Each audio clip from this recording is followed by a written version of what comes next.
j'ai perdu mon portefeuille. Je me souviens encore très bien de cette journée, parce qu'elle a commencé comme toutes les autres, mais elle s'est terminée d'une manière que je n'aurais jamais imaginée. Ce matin-là, je me suis levé assez tôt, j'ai pris une douche, j'ai préparé un café et quelques tartines. Puis j'ai regardé rapidement les informations avant de quitter mon appartement. J'étais de bonne humeur parce que le soleil brillait, la température était agréable et je n'avais rien de difficile à faire. Je pensais simplement aller en ville pour acheter quelques vêtements, faire quelques courses et peut-être boire un café dans mon café préféré avant de rentrer chez moi. Avant de partir, j'ai pris mes clés, mon téléphone et, comme toujours, j'ai mis mon portefeuille dans la poche arrière de mon pantalon. Je ne faisais jamais très attention parce que je croyais que cette poche était suffisamment sûre. Je suis ensuite descendu dans la rue et j'ai marché tranquillement jusqu'à l'arrêt de bus.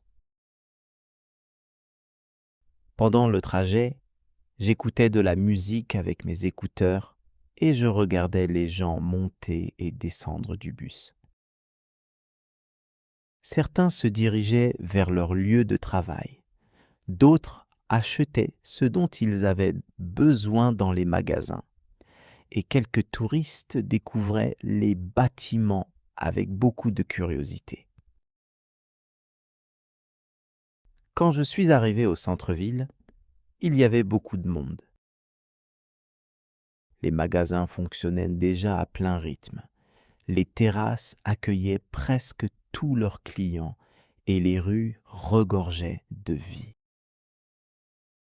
J'ai commencé par entrer dans un magasin de vêtements où j'ai essayé une chemise d'été et un pantalon léger. Après plusieurs minutes devant le miroir, j'ai décidé d'acheter seulement la chemise. Je suis allé à la caisse, j'ai tendu la main vers ma poche pour prendre mon portefeuille, mais je n'ai rien senti. Au début, je n'étais pas inquiet. Je pensais simplement l'avoir mis dans une autre poche. J'ai commencé à chercher dans toutes mes poches, puis dans mon sac. Je regardais partout avec de plus en plus d'inquiétude. Je ne trouvais rien. Mon cœur battait beaucoup plus vite et je sentais que quelque chose n'allait vraiment pas. Je suis sorti de la file d'attente pour laisser passer les autres clients. Puis j'ai vidé complètement mon sac sur un petit banc. Il y avait mes clés, mon téléphone, une bouteille d'eau, un livre et quelques papiers, mais mon portefeuille avait complètement disparu. À ce moment-là, j'ai senti une grande peur. Dans mon portefeuille, il y avait ma carte bancaire, ma carte d'identité, mon permis de conduire, ma carte d'assurance et un peu d'argent liquide. Je me suis demandé où je pouvais l'avoir perdu. Était-il tombé dans le bus? Était-il resté dans un autre magasin? Est-ce que quelqu'un me l'avait volé sans que je m'en rende compte? Plus je réfléchissais, moins je trouvais de réponses. Je suis rapidement retourné à l'arrêt de bus où j'étais descendu quelques minutes plus tôt. J'ai regardé le sol tout au long du chemin en espérant voir mon portefeuille. Chaque fois que je voyais un objet noir par terre, mon cœur faisait un bond, mais ce n'était jamais le bon objet. J'ai demandé à plusieurs personnes si elles avaient aperçu un portefeuille, mais tout le monde secouait la tête avec un air désolé. Ensuite, je suis allé dans le café où je voulais m'arrêter un peu plus tard. J'ai demandé au serveur si quelqu'un avait rapporté un portefeuille oublié. Il a regardé derrière le comptoir et dans une petite boîte où les clients laissaient parfois les objets trouvés. Mais il n'y avait rien. Malgré tout, il m'a souhaité bonne chance avec un grand sourire. Et ce petit geste m'a donné un peu d'espoir. Je suis ensuite retourné dans le magasin de vêtements.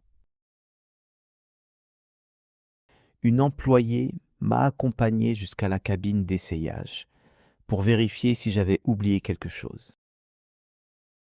Nous avons regardé sous le banc, derrière le rideau et même dans les coins de la cabine. Mais le portefeuille n'était pas là. Je commençais vraiment à croire que je ne le retrouverais jamais. Comme je ne pouvais plus attendre, j'ai appelé ma banque avec mon téléphone pour faire bloquer ma carte bancaire. Heureusement, le conseiller a répondu rapidement et il m'a expliqué les démarches à suivre.